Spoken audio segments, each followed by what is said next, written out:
दुखी हो, अकेले पड़ जाओ तो इसे सुनो। समझदार इंसान ना तो किसी की बुराई सुनता है और ना ही किसी की बुराई करता है। मेरे अकेलेपन का मजाक बनाने वालों, जरा यह तो बताओ कि जिस भीड़ में तुम खड़े हो उसमें कौन तुम्हारा है। नेक बनने के लिए उतनी ही कोशिश करो जितना खूबसूरत दिखने के लिए करते हो। किसके भरोसे बैठा है पगले, एक तू ही तो है जो इतिहास बनाएगा। हारने के बाद कहानी खत्म नहीं होती, फिर से एक नया अध्याय शुरू होता है। जिंदा इंसान को गिराने में और मरे हुए इंसान को उठाने में गजब की एकता दिखाते हैं लोग। जिस घर में पहले बड़ों की सलाह नहीं ली जाती, उस घर में बाद में वकीलों से सलाह लेनी पड़ती है। किसी के दिल को दुखाना जी बहुत बड़ी हिंसा है। गोली से तो शरीर जख्मी होता है, लेकिन खराब बोली से आत्मा तक हिल जाती है। जब तक तुम डरते रहोगे, तुम्हारी जिंदगी के फैसले कोई और लेता रहेगा। भगवा ओढ़े हिंदू, हरा पहने मुसलमान, मैं कौन सा रंग पहन लूं जो बन जाऊं इंसान।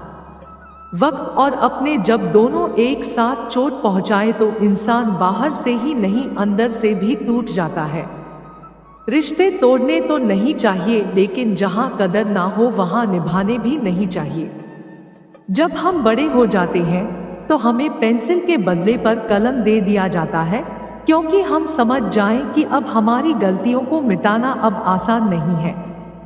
पापा कहते हैं, देख बेटा, पैसा कमाने के लिए मेहनत करनी ही पड़ेगी, क्योंकि बेरोजगार का हाथ ना तो लैला थामती है और ना ही परिवार।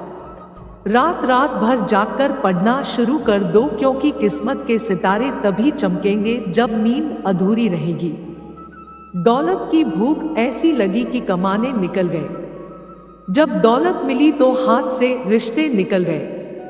बच्चों के साथ रहने की फुर्सत ना मिल सकी। फुर्सत मिली तो बच्चे खुद कमाने निकल गए हैं।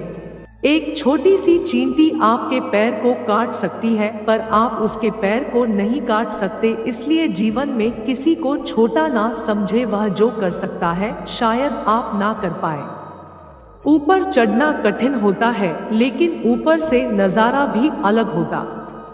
बड़ा बनो पर उसके सामने नहीं जिसने तुम्हें बड़ा किया है। इतना काम करिए कि काम भी आपका काम देखकर थक जाए। प्यार और कैरियर में किसी एक को चुनना हो तो कैरियर को चुनिए, क्योंकि खाली पेट रोमांस नहीं होता। कभी पीठ पीछे आपकी बात चले तो घबराना मत, क्योंकि बात तो उन्हीं की होती है जिनमें कोई बात होती है। आप जब कामयाबी के शिखर पर पहुंच जाते हैं तब आपको कुछ बोलने की जरूरत नहीं होती, लोग अपने आप आपकी बात को समझ जाते हैं। प्रार्थना और ध्यान में बहुत अंतर है। प्रार्थना में आप भगवान को सुनाते हो। लाइक करें, शेयर करें, कमेंट करें और सब्सक्राइब करें। Thanks a lot.